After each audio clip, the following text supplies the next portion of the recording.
pour vous présenter votre projet sur le labyrinthe. Le but de ce projet est de charger ou générer une labyrinthe qui sera ensuite résolue par la méthode BFS et DFS. Et le résultat sera affiché via une interface graphique.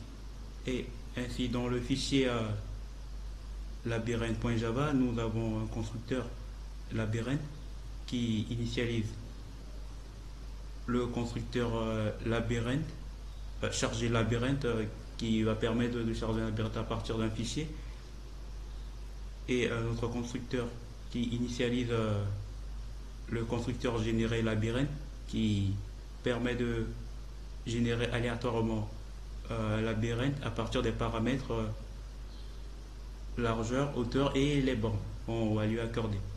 Et à la fin, nous avons la classe afficher qui permet d'afficher ce labyrinthe et les méthodes getter et setter pour modifier les paramètres. Ainsi, je passe la parole à mademoiselle Zainabou pour nous expliquer la méthode de résolution BFS. Bonjour à tous. Nous allons explorer le fichier bfs.solver.java qui implémente l'algorithme de BFS pour résoudre un labyrinthe. L'objectif du fichier est pour but en fait de résoudre un labyrinthe en appliquant l'algorithme BFS. Cet algorithme explore le labyrinthe niveau par niveau, garantissant ainsi que le premier chemin trouvé entre le départ S et la sortie E est le plus court en nombre de cases traversées.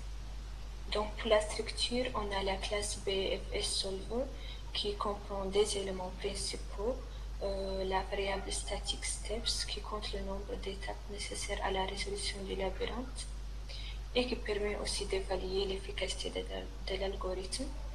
On a la méthode solve qui implémente l'algorithme BFS, prend un objet labyrinthe en paramètre plutôt, et retourne indiquant si une solution a été trouvée.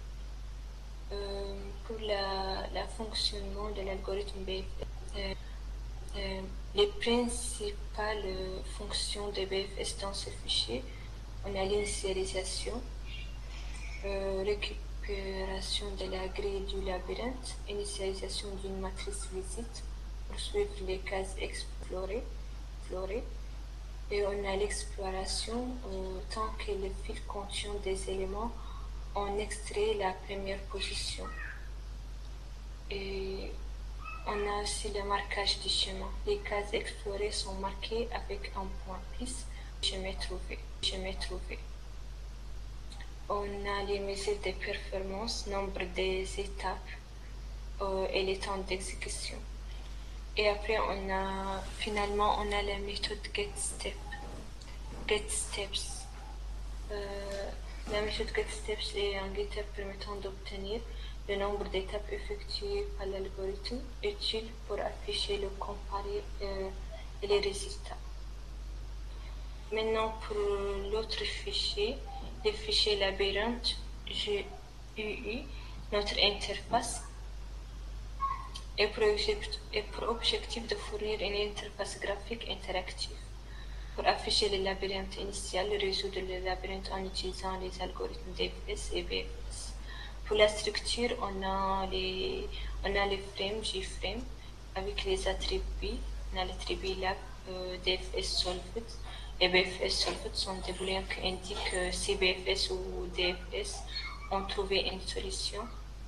On a la constructeur qui fait appel à unit UI et la méthode createPanel et la méthode copyGrid, la méthode aussi unitI en première. Pour les fonctionnalités, on a l'affichage du labyrinthe, résolution avec DFS et résolution avec BFS. On a les boutons interactifs, régénérer labyrinthe et quitter aussi. En fait, on n'a pas le temps pour présenter tous les détails, Du coup, je vais passer la parole à Mohamed Lou.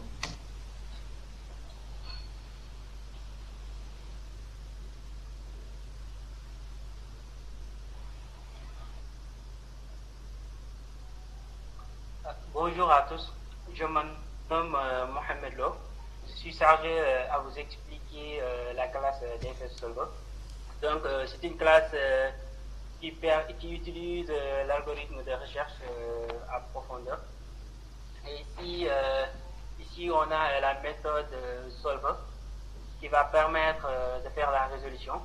Et ici, on a déclaré un tableau de caractères qui permet de récupérer l'algorithme chargé, soit aléatoirement, soit via un fichier.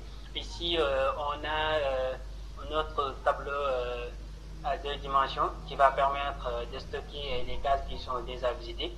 Ici, on a une pile qui va permettre de retourner en arrière.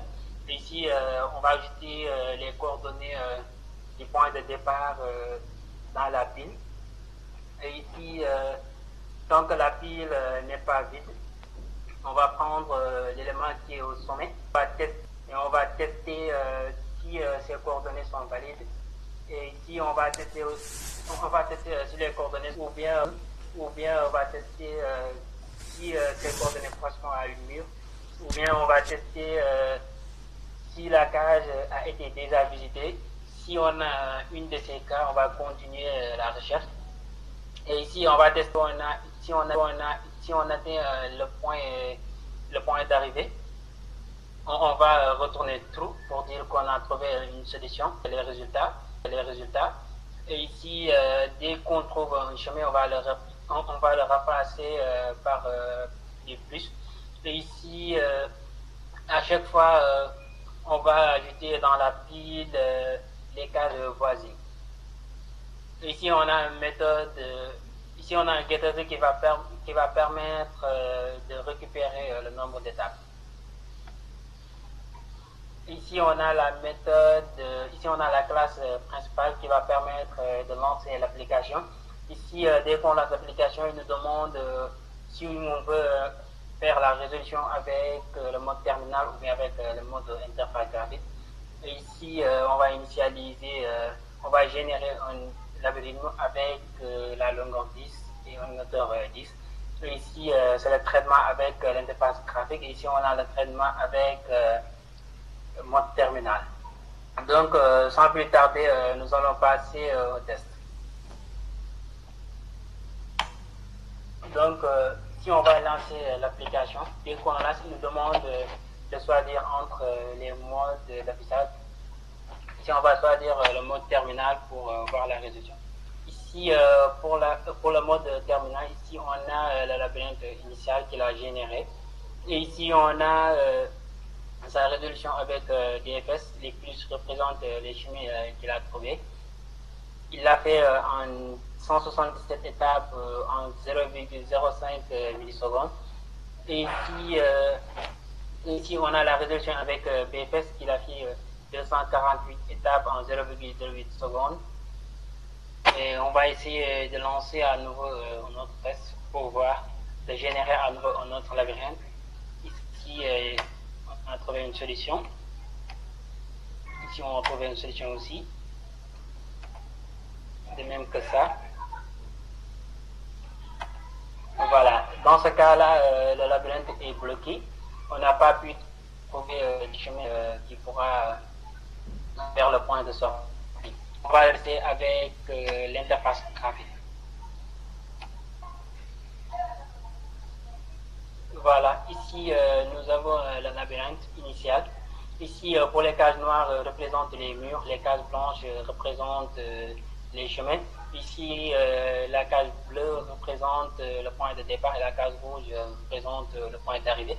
Ici, ce sont les chemins trouvés en case jaune. Et voilà, ici on a la comparaison entre les deux algorithmes. On va essayer de générer à nouveau un autre algorithme. Ici, l'algorithme a été bloqué, il n'a pas pu atteindre le point de sortie. Donc, sans plus tarder, je vais passer la parole à Marvin pour la conclusion. En fin de ce projet, nous remarquons que la méthode BFS est beaucoup plus rapide, mais par conséquent utilise beaucoup plus de mémoire. Merci à tous.